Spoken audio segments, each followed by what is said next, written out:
Esta próxima historia explotó absolutamente en los foros de traición familiar y venganza de Reddit, atrayendo más de 127,000 votos a favor y más de 19,000 comentarios, porque los lectores dijeron que la crueldad emocional en esta historia se sentía casi imposible de superar. Según la OP, llegó a casa a los 18 años con 4 cartas de becas completas en su mochila. Ella pensó que iba a una barbacoa familiar normal. En cambio, entró en humo. Cuando llegó al patio trasero, su hermana ya estaba metiendo el último sobre de beca en la parrilla, con unas pinzas de metal mientras sus padres estaban de pie cerca, sin hacer absolutamente nada para detenerla. Y entonces su padre dijo algo que los usuarios de Reddit dijeron que nunca olvidarían. Estamos destinando nuestros recursos donde realmente cuentan. No me interesa en su hermana. Y honestamente, cuanto más profunda se vuelve esta historia, más devastadora se vuelve. Porque esto no era solo un hermano celoso actuando impulsivamente. Según la OP, toda su familia había pasado años tratando silenciosamente su inteligencia, disciplina y autosuficiencia como razones por las que merecía menos cuidado, menos apoyo y menos protección. Así que a los 18 años, con $38, una maleta de lona y sin un plan real, OP se fue de casa y desapareció en modo de supervivencia. Estaciones de autobús de Nueva York, turnos en cafeterías, durmiendo en una habitación diminuta encima de una lavandería, reconstrucción de aplicaciones destruidas desde computadoras de la biblioteca, estudiar libros de texto de biología durante los viajes en metro, viviendo de agotamiento y terquedad mientras recupera lentamente su futuro de las cenizas. Y de alguna manera increíblemente lo logró. Años después, la misma niña cuya familia quemó sus cartas de beca estaba de pie en un escenario recibiendo un premio Nobel por su innovadora investigación sobre enfermedades autoinmunes, mientras que la familia que una vez la descartó inundaba repentinamente su teléfono con mensajes sobre perdón, reconciliación y estar orgullosos. Pero según los lectores de Reddit, la parte más escalofriante de la historia no fue el éxito. Fue darse cuenta de que su familia solo redescubrió el amor una vez que su brillantez se volvió socialmente valiosa. Esto es lo que escribió el OP. Mi nombre es Tessa Johnson y tenía 18 años la noche en que aprendí que a veces las personas que comparten tu apellido pueden mirarte a los ojos mientras encienden fuego a tu futuro. Llegué a casa llevando un montón de cartas, un bolígrafo barato y la clase de esperanza que solo una chica con 4 cartas de beca completas en su bolso podría entender. Pensé que estaba entrando en una noche común. En su lugar entré en el olor a humo, para cuando llegué al patio trasero. La tapa de la parrilla ya estaba abierta, las llamas ya estaban subiendo y mis cartas de la universidad se estaban rizando en esqueletos de papel negro antes de que siquiera pudiera gritar. Mi hermana estaba allí sonriendo como si finalmente hubiera ganado algo. Empujó el último sobre más profundo en el fuego con unas pinzas metálicas y me dijo que nuestros padres ya no iban a seguir desperdiciando dinero, que ya no iban a seguir pretendiendo que yo tenía un futuro en el que valiera la pena invertir, que ya no iban a seguir actuando como si yo importara tanto como ella. Luego mi padre, sin siquiera mirar avergonzado, dijo que iban a poner sus recursos donde realmente importaban en ella, no en mí, nunca en mí. Recuerdo mirar esas llamas y darme cuenta de que no solo era papel lo que se estaba quemando en esa parrilla. Era cada noche en vela, cada examen, cada trabajo, cada sacrificio, cada versión de mí misma, que aún creía que el trabajo duro podía hacer que las personas te amaran. Dejé esa casa la misma noche con una bolsa de deportes, $38, y un silencio tan afilado que se sentía como una segunda piel.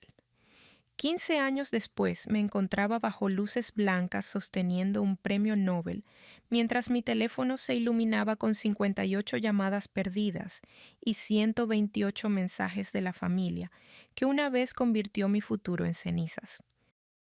Antes de contarles lo que querían y lo que sucedió cuando finalmente me encontraron de nuevo, díganme, ¿qué hora es para ustedes en este momento y desde dónde me están viendo?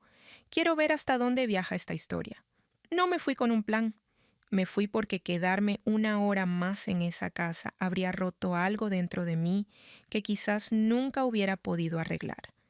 La estación de autobuses estaba fría, medio vacía y brillante de la manera más fea posible. Y me quedé allí toda la noche sosteniendo mi bolsa de deportes contra mi pecho como si todavía contuviera una vida que valiera la pena salvar. Para la mañana había vendido el único collar de oro que mi abuela me había metido en la mano sin que mis padres lo notaran. Pagó el boleto de autobús a Nueva York y 2 comidas que apenas podía tragar. El apartamento que encontré allí no era realmente un apartamento. Era una habitación estrecha sobre una lavandería en Queens con un colchón en el suelo, una placa caliente, una cerradura de ventana rota y un radiador que silbaba como si me odiara. Trabajaba por las mañanas en una cafetería cerca de Flatiron, por las tardes atendiendo llamadas de servicio al cliente de personas que me gritaban sobre facturas que no eran mi culpa, y los fines de semana reponiendo suministros en un cuarto de almacenamiento médico, porque al gerente de noche le gustaba que nunca me quejara. Estaba tan cansada de una manera que hacía que mis huesos se sintieran más viejos que mi edad. Aún así, cada minuto libre que tenía lo usaba para reconstruir lo que se había quemado. Contacté con oficinas de becas. Expliqué lo que había pasado sin sonar patética. Busqué portales de aceptación archivados desde bibliotecas públicas, porque ya no tenía las cartas originales ni las contraseñas escritas en ellas. La mayoría de las puertas permanecieron cerradas. Algunas nunca respondieron. Un empleado de admisiones me dijo que los plazos eran los plazos y los documentos eran documentos, como si el dolor pudiera archivarse por triplicado y revivirse con un sello. Lo más cercano a rendirme ocurrió una noche de martes después de que un cliente arrojara café sobre el mostrador, porque entendí mal su pedido y mi segundo jefe me advirtió que un turno más tarde me costaría el trabajo. Llegué a casa, abrí mi bolsa y encontré una vieja fotografía familiar doblada en el fondo, la única que había tomado por accidente cuando empacaba a toda prisa. La miré durante un largo rato, luego encendí la placa caliente, sostuve una esquina sobre la llama y dejé que esa foto se pusiera negra lentamente en una cacerola hasta que los rostros sonrientes desaparecieron. Esa fue la noche en que dejé de esperar que mi familia se arrepintiera de lo que habían hecho. Al mismo tiempo, conocí a Hannah, otra barista que se movía con la calma de alguien que ya había sobrevivido a la decepción de las personas en las que debería haber podido confiar. No indagó al principio, simplemente notó que pasaba mis descansos leyendo libros de biología con sellos de biblioteca en el lomo y viejos artículos de investigación impresos en escala de grises. Semanas después, cuando finalmente preguntó por qué miraba cada sitio web de becas como si estuviera tratando de abrir una caja fuerte, le conté la verdad en pedazos. Ella no ofreció lástima, ofreció estrategia. Su propia madre había agotado sus ahorros para la universidad años antes, por lo que entendía el tipo particular de soledad que proviene de ser traicionada por la sangre. Me enseñó a dejar de escribir mi historia como un llamamiento de víctima y empezar a escribirla como una solicitud de superviviente. Juntas reconstruimos mis transcripciones. Rastreamos cartas de recomendación y encontramos un programa remoto de puente en ciencias premédicas administrado por una universidad que aún creía que el talento podía llegar por rutas no convencionales. La exención de matrícula era parcial la competencia brutal y no tenía garantía de ser aceptada, pero por primera vez desde el incendio, la esperanza regresó en una forma que no se sentía suave. Se sentía disciplinada, incluso peligrosa. Y cuando el correo de aceptación llegó a las 2:13 de la mañana, no lloré porque alguien me había rescatado. Lloré porque por primera vez desde que salí de esa casa me había rescatado a mí misma. El programa en línea se convirtió en la columna vertebral de mi nueva vida. Todo lo demás, los turnos de trabajo, las facturas impagas, los retrasos en el metro, los fideos fríos comidos sobre un fregadero, los dolores de cabeza por dormir 4 horas por noche, tuvo que adaptarse a ello. Estudiaba bioquímica antes del amanecer y genética molecular después de la medianoche. Escuchaba conferencias con un auricular barato mientras barría los pisos de la cafetería. Memoricé rutas durante los viajes en tren y escribí notas de conceptos de laboratorio en la parte trasera de hojas de inventario en el almacén. No había nada glamoroso en nada de eso. La supervivencia no se veía cinematográfica. Se veía como agotamiento afilado en una rutina, pero cuanto más aprendía, más sentía que algo dentro de mí se reconstruía con intención. Ya no solo intentaba recuperar lo que me habían quitado, estaba convirtiéndome en alguien más grande que la versión de mí misma que pensaban que habían destruido. Eso me asustaba a veces porque la ira había sido mi primer motor y me preocupaba lo que sucedería si me quedaba sin ella. Luego, una de mis profesoras, la doctora Elaine Mercer, dejó comentarios detallados en un trabajo que escribí sobre las vías de señalización autoinmunes y terminó con una sola frase que se quedó conmigo durante semanas. Piensas como una investigadora, no solo como una estudiante. Debería haber sido algo pequeño. En cambio, se sintió sísmico. Nadie en mi familia me había mirado y visto un futuro. Solo habían visto a alguien más fácil de descartar que de creer. La doctora Mercer se convirtió en mi asesora académica, luego en mi defensora. Me nominó para una pequeña competencia interna de investigación abierta a estudiantes no tradicionales con propuestas de proyectos originales. El premio incluía mentoría, acceso al laboratorio y una vía financiada para un programa de investigación de verano. Era exactamente el tipo de oportunidad que podría cambiarlo todo y exactamente el tipo de oportunidad por la que casi me convencí de no postularme, no porque dudara de la ciencia, sino porque cada paso ambicioso aún activaba un viejo reflejo en mí, la expectativa de que alguien encontraría la manera de humillarme justo antes de llegar a la puerta. Ese miedo resultó ser menos irracional de lo que quería que fuera. 2 días después de que mi resumen de propuesta fuera publicado en el portal de la universidad, apareció un comentario bajo una publicación de un exalumno en las redes sociales. Venía de mi hermana. Debió haber encontrado mi nombre a través de un anuncio público y decidió que la distancia no había cambiado sus hábitos. El comentario era corto, arrogante y letal de la manera en que solo la familia puede lograrlo. Ni siquiera pudo manejar la universidad real la primera vez. Tal vez no glorifiquemos a los que abandonan. En cuestión de horas, algunos extraños se unieron riendo sobre las narrativas de resiliencia y las personas reinventándose en línea. Mis manos temblaron cuando Hannah me lo mostró. No fue el insulto en sí lo que dolió, fue la precisión de su objetivo. Sabía exactamente dónde todavía vivía mi vergüenza. Durante medio día consideré borrar todos los rastros públicos de mí misma y retirarme de la competencia antes de que alguien en el departamento conectara el comentario conmigo. En su lugar, la doctora Mercer me llamó a una reunión virtual y me hizo una sola pregunta. ¿Es cierto que abandonaste porque te faltaba la habilidad o porque tu sistema de apoyo falló catastróficamente? Le conté toda la historia o lo suficiente para que importara. Ella escuchó sin interrumpirme y luego dijo, entonces tu trabajo no es esconderte.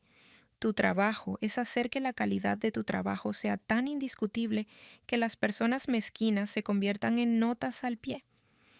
Presenté la propuesta completa 3 días después. Era un proyecto sobre fallos inflamatorios en la respuesta autoinmune temprana, inspirado en parte por los archivos médicos, que solía archivar en el trabajo de almacenamiento, y en parte por mi propia obsesión con cómo los sistemas vivos atacan lo que se supone deben proteger. Escribí cada sección con una precisión que rozaba la furia. Cuando salió la lista de finalistas, mi nombre estaba en ella.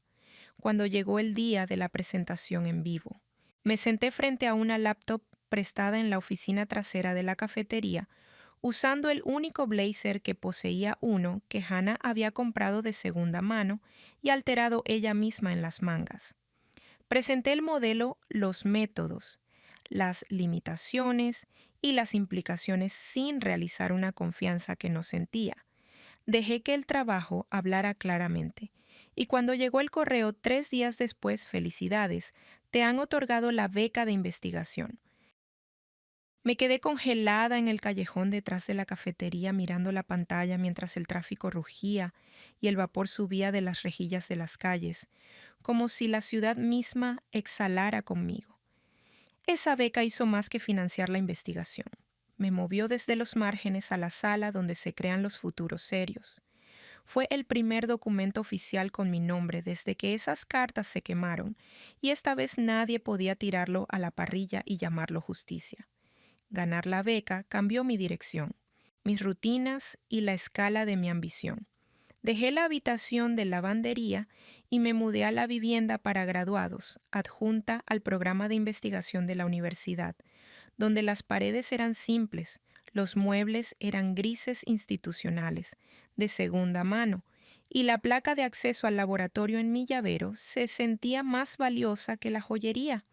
Entré en el mundo que había imaginado desde afuera durante años y era tan exigente como esperaba. Las reuniones de laboratorio comenzaban temprano y terminaban tarde.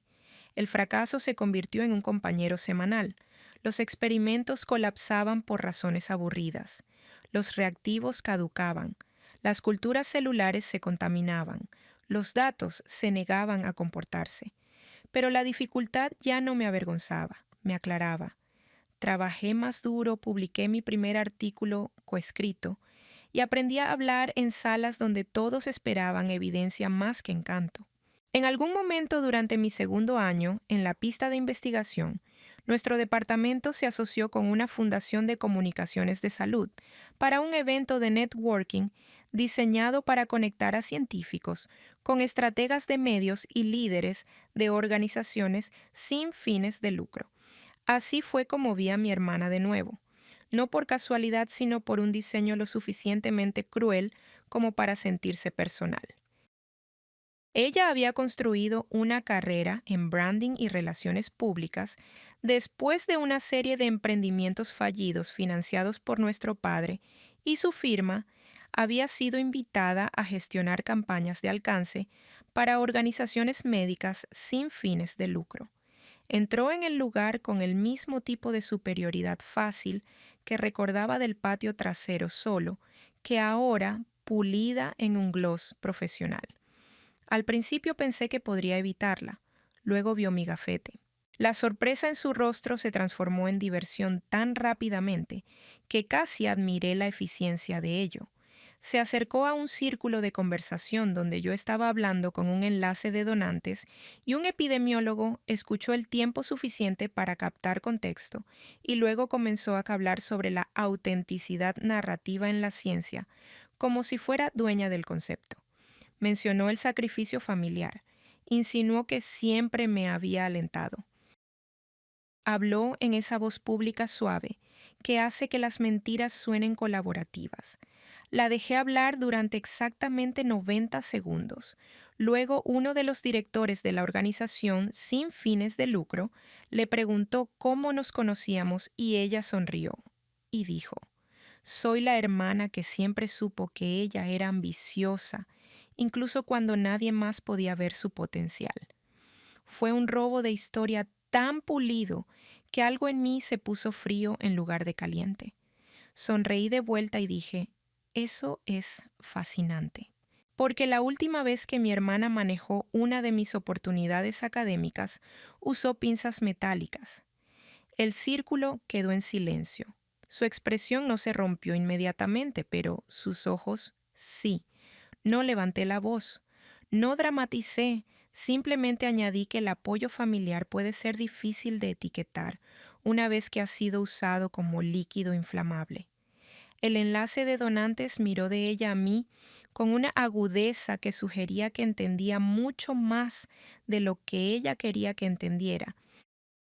Ella intentó recuperarse diciendo que las familias son complicadas, que los recuerdos son emocionales y que el éxito a menudo reescribe viejas narrativas. Eso habría funcionado si no hubiera pasado los 10 minutos anteriores, empaquetándose como mi campeona de toda la vida. Antes de que pudiera retomar la conversación, el epidemiólogo le hizo una pregunta detallada sobre un estudio de caso de campaña listado en el folleto de su firma. Respondió de manera vaga. Yo respondí con precisión porque había leído el informe subyacente mientras me preparaba para otra solicitud de beca.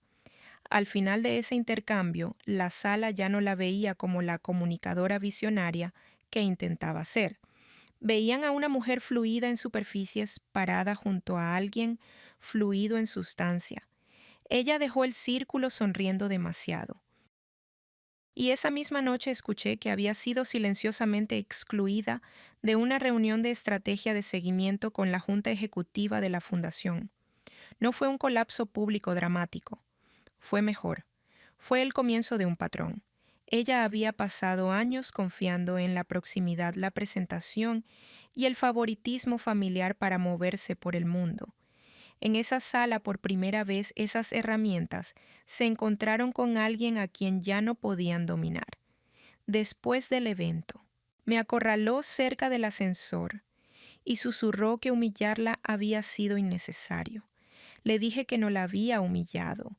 Había corregido una mentira de la manera más suave posible. Me preguntó si aún estaba obsesionada con el pasado.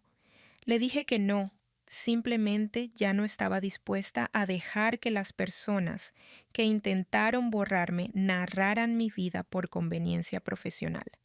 Esa noche de vuelta en el laboratorio, volví a mis datos con una calma extraña. Durante años había imaginado que verme con ella nuevamente abriría cada herida. En su lugar reveló algo más simple y más útil. Ella no había superado la crueldad.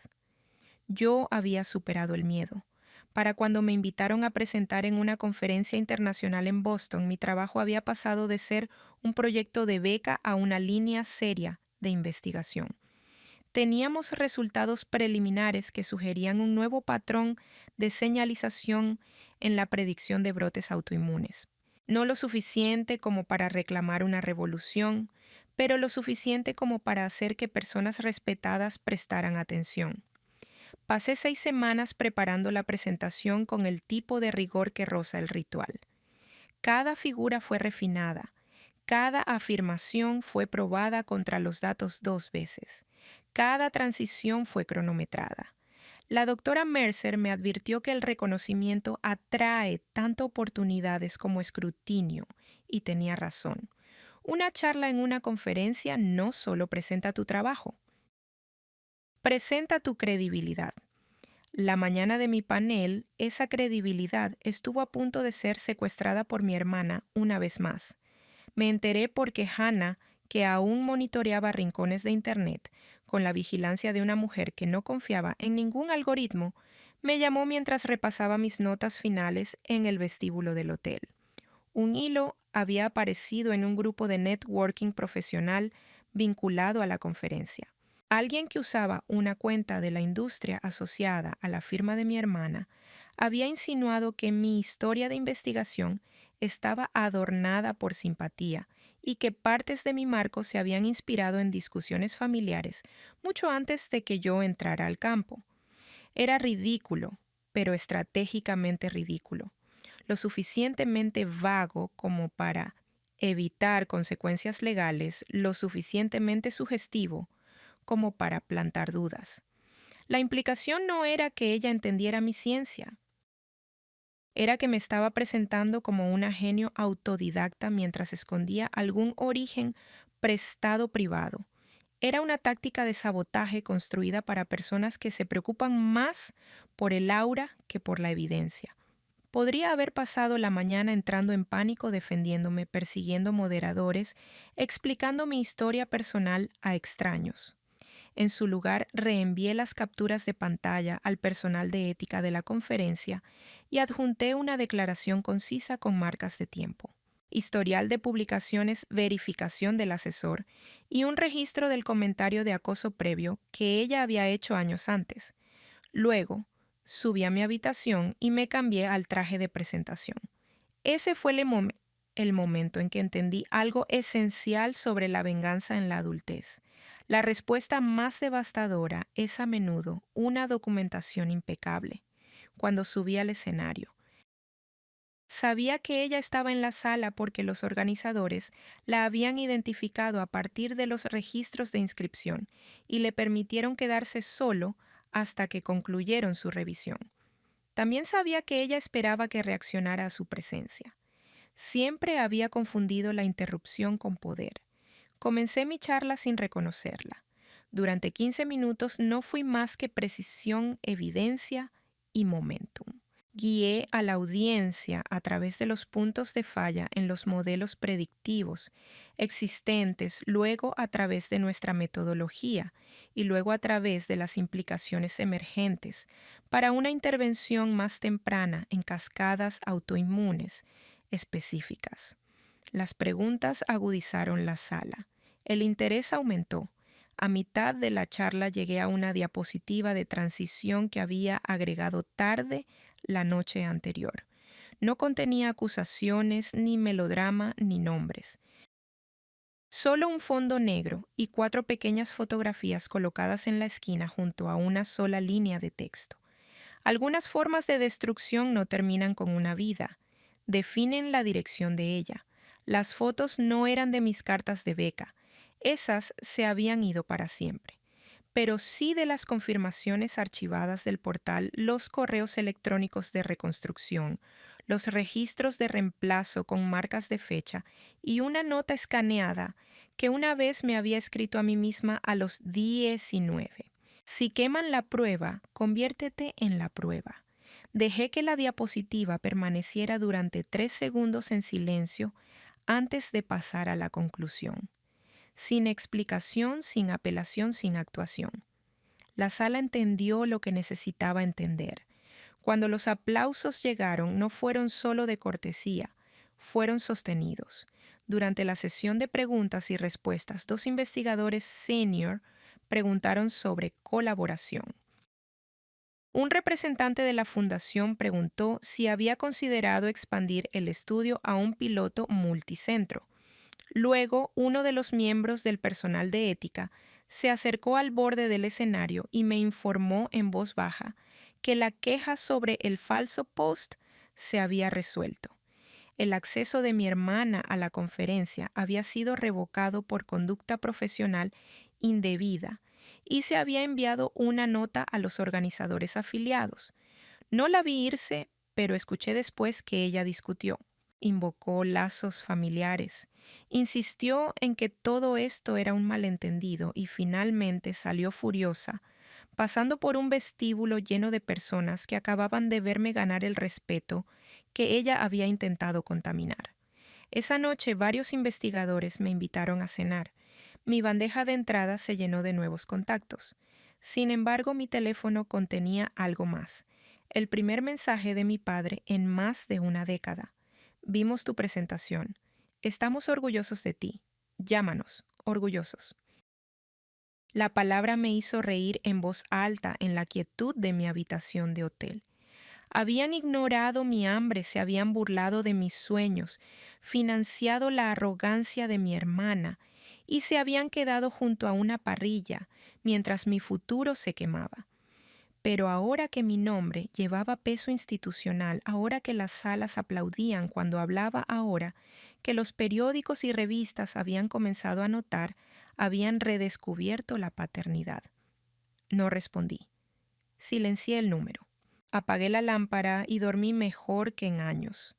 El premio Nobel no ocurrió rápidamente, y cualquiera que cuente una historia como si la gloria llegara en un salto cinematográfico ordenado, probablemente nunca haya hecho ciencia rigurosa o nunca haya vivido años difíciles. Hubo becas, trabajos postdoctorales, replicaciones fallidas, avances colaborativos, críticas públicas, modelos revisados y una década de trabajo entre la chica en el autobús y la mujer en Estocolmo. Lo que cambió durante ese tiempo no fue solo mi currículum, fue la arquitectura de mi identidad. Dejé de medir el éxito por si las personas que me lastimaron lo notaban. Lo medí por si el trabajo superaba al ego. Aun así, cuando llegó el anuncio del Nobel por nuestra contribución a un avance que transformó la investigación de intervención temprana en autoinmunidad, el pasado no desapareció. Regresó rugiendo en la forma más fea posible de lo moderno: llamadas, correos electrónicos, solicitudes de prensa, mensajes de terceros familiares con los que no había hablado en 15 años, llamándome nuestra brillante Tessa. Mi padre dejó 4 mensajes de voz en un solo día. Mi madre escribió que las familias deberían unirse en momentos importantes. Mi hermana envió un mensaje pulido diciendo que el tiempo les había dado perspectiva a todos y que esperaba que pudiéramos honrar el viaje como familia. Los ignoré todos. Acepté el premio, di las entrevistas que elegí dar y me preparé para la ceremonia con la misma disciplina que me había llevado a través de cada otra puerta. Lo que no sabía era que mi familia tenía su propio plan, semanas antes de la ceremonia. Un periodista contactó a mi oficina pidiendo un comentario sobre una historia regional de negocios relacionada con una startup de bienestar conectada a mi hermana y financiada mediante préstamos que mi padre había asegurado utilizando relaciones de consultoría proyectadas que estaban vagamente y en algunos casos falsamente vinculadas a mi creciente reputación científica. No habían falsificado mi firma, pero sí habían utilizado mi nombre en conversaciones con inversionistas y materiales promocionales. Cuando el reportero se enteró de que no tenía participación, la historia pasó de ser un perfil a una investigación.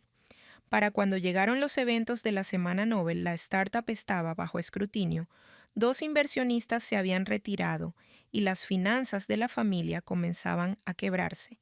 Esa era la razón por la que de repente estaban desesperados, no arrepentidos, no querían reconciliación, querían que se restaurara su legitimidad. La noche de una recepción formal de donantes vinculada a los eventos Nobel, entré en un salón brillante con candelabros y flores imposibles, y allí estaban, al final, vestidos como si la elegancia pudiera borrar la historia. Mi padre se veía más viejo, más suave alrededor de la mandíbula, pero no más suave en espíritu. Mi madre se veía nerviosa, mi hermana se veía controlada, como alguien que equilibra sobre la última losa estable antes del colapso. Se acercaron antes de que pudiera darme la vuelta. Mi padre comenzó con emoción, no con disculpas. Dijo que las familias cometen errores, que el orgullo se interpone en el camino, que la vida les había enseñado lecciones duras. Hablaba como un hombre que audicionaba por perdón frente a testigos. Luego me preguntó si podíamos organizar una reconciliación privada antes de que más cobertura de prensa difundiera malentendidos sobre el negocio. Ahí estaba. No dolor, no responsabilidad, control de daños. Le dije que no había ningún malentendido. Ellos la habían elegido a ella sobre mí. Crueldad sobre decencia e imagen sobre verdad. Intentó de nuevo bajando la voz diciendo que siempre supo que yo era inteligente, que simplemente había tomado decisiones prácticas en ese momento. Prácticas. Esa palabra casi me aturdía por su familiaridad. Era la misma lógica que había usado junto a la parrilla. Mi hermana intervino entonces, pero no para confesar, para negociar. Dijo que su firma había sufrido después del incidente de ética en Boston y la última caída del negocio, y que una foto o declaración pública de mi parte podría calmar la especulación, reabrir puertas, tal vez incluso permitirnos seguir adelante, seguir adelante. Como si mi vida fuera un activo familiar temporalmente no disponible para ser marcado. Podría haberlos rechazado en privado, podría haberme ido. En su lugar, cuando uno de los anfitriones del evento preguntó si todo estaba bien, respondí, lo suficientemente claro para que el pequeño círculo alrededor de nosotros lo escuchara.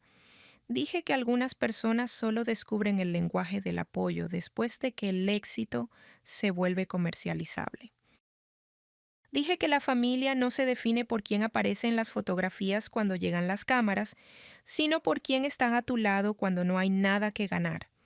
No hubo gritos ni escenas, solo la verdad hablada, en una sala donde el estatus importa. Mi padre se puso pálido. Mi hermana intentó una sonrisa frágil, pero el anfitrión ya había cambiado de calidez social a cautela institucional. En 20 minutos. Supe que la fundación que supervisaba la noche había sido informada sobre las preocupaciones del negocio y no tenía interés en permitir que la recepción se convirtiera en un sitio de lavado reputacional. A mi familia se les pidió que se fuera en silencio. Más tarde, esa noche, mi teléfono mostró lo que se ve cuando alguien entra en pánico, pero en números. 58 llamadas perdidas, 128 mensajes y una nueva ola de correos electrónicos de abogados, publicistas y familiares que de repente creían que la sangre debería anular el comportamiento documentado. Me senté junto a la ventana del hotel mirando las luces de la ciudad y sentí algo que me sorprendió. No triunfo, alivio. La puerta por la que había pasado a los 18 nunca se había cerrado realmente, porque una parte de mí siempre estaba esperando que explicaran por qué fui tan fácil de sacrificar. Ahora tenía la respuesta. No habían cambiado. Simplemente sus métodos habían madurado. Y eso significaba que era libre. La última conversación ocurrió 3 semanas después de la ceremonia. No en un gran salón o bajo luces de medios, sino en una sala de conferencias en mi oficina legal en Nueva York. Para entonces, las repercusiones ya eran lo suficientemente completas como para despojar la actuación. La financiación de mi padre había colapsado bajo el escrutinio. La casa en nuestra ciudad natal se estaba vendiendo para cubrir deudas. Y la firma de mi hermana había perdido a los clientes, que aún estaban dispuestos a ignorar los rumores después de Boston. Solicitaron la reunión a través de su abogado, afirmando que querían un cierre y una oportunidad para hablar sin reporteros ni forasteros. Acepté por una sola razón. Estaba cansada de ser seguida por la sombra de un asunto sin terminar. Cuando entraron, vi de inmediato lo que la desesperación les quita a las personas. Mi padre ya no sonaba estratégico, sonaba viejo. Mi madre lloró antes de que alguien se sentara. Mi hermana trató de comenzar con una declaración preparada, pero a mitad de la misma su voz se quebró y dejó caer el lenguaje pulido. Por primera vez en mi vida adulta, escuché algo como la verdad desnuda de su parte. Dijo que odiaba lo fácil que me venían las cosas académicamente. Odiaba la manera en que los profesores usaban mi nombre como comparación. Odiaba el miedo de que, sin importar cuánto dinero o atención nuestros padres pusieran en ella, siempre habría algo en mí que no podían fabricar en ella. Quemar las cartas, admitió, había sentido como tomar el control de una historia que estaba perdiendo. Mi padre interrumpió para decir que nunca debió haberlo permitido. Le pregunté por qué lo había hecho. Miró hacia abajo y dijo, porque invertir en ella parecía más seguro, más visible, más útil para los planes de la familia. Dijo que yo siempre había sido autosuficiente, seria, callada, el tipo de hija que los adultos asumen que sobrevivirá a cualquier herida porque no grita lo suficientemente fuerte mientras sucede. Esa respuesta dolió más que el fuego. Nunca lo había hecho. No porque fuera cruel, sino porque probablemente era verdad. Mi madre preguntó si se podía hacer algo ahora, si podría ayudar con referencias con contactos, con alguna posición para mi hermana en uno de los programas de alcance conectados a mi instituto. Ahí estaba de nuevo el instinto de convertirme en un puente después de haber pasado años siendo la cerilla. Les dije que no tranquila completamente. Dije que no me interesaba la venganza como espectáculo, solo las consecuencias de la realidad. Les dije que estaban viviendo dentro del resultado de sus propias decisiones y que no interrumpiría esa lección para hacerlos sentir más cómodos. Mi hermana comenzó a llorar entonces abiertamente esta vez, preguntando si un solo error debía definir toda una vida. Casi respondí suavemente. Luego recordé que lo que ella llamó un error me había costado refugio, tiempo, hambre, años de reconstrucción y una versión de la juventud que nunca podría recuperar. Así que le dije la verdad que ella había ganado. Nunca fue un solo error, fue un patrón de desprecio protegido por personas que se beneficiaban de él. Mi padre preguntó si los odiaba. Dije, no. El odio te ata a lo que te hizo daño. Lo que sentí fue distancia elegida necesaria, distancia pacífica. Antes de que terminara la reunión, les entregué copias de una breve declaración escrita que mi equipo legal había preparado, dejando claro que no tenía ninguna afiliación con sus negocios, ninguna obligación financiera con ellos y ninguna intención de rehabilitar públicamente a nadie involucrado en el mal uso de mi nombre. Mi madre sollozó. Mi padre parecía un hombre que finalmente veía la factura de una deuda que asumió que el tiempo borraría. Mi hermana susurró que lo sentía. Esta vez creí que lo decía en serio, pero creer no es lo mismo que restauración. Me levanté, recogí mi carpeta y les dije que esperaba que algún día se convirtieran en personas honestas, aunque nadie los recompensara por ello. Luego me fui. Eso debería haber sido el final, pero los finales rara vez son silenciosos. Unos meses después de que la casa se vendiera y los registros de negocios se hicieran públicos, un pequeño paquete llegó a mi oficina sin ninguna nota dentro. Contenía unas pinzas de metal para parrilla limpias hasta que brillaban envueltas en papel marrón sencillo. Tal vez fue la idea de mi hermana de confesar. Tal vez fue la idea de mi padre de rendirse. Lo puse en un cajón y nunca respondí. Algunas personas imaginan la venganza como un regreso dramático, un discurso, una humillación pública sincronizada para el máximo dolor. Están equivocadas.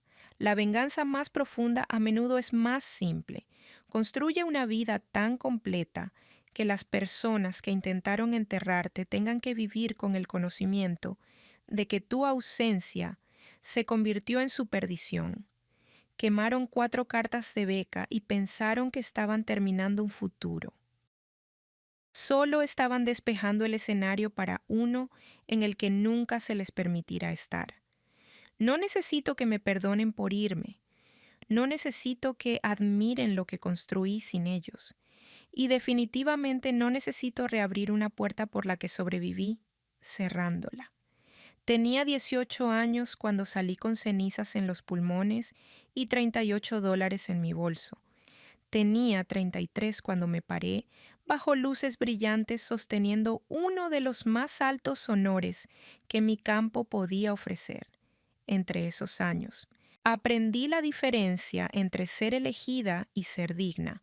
Uno depende de otras personas, el otro nunca lo hizo.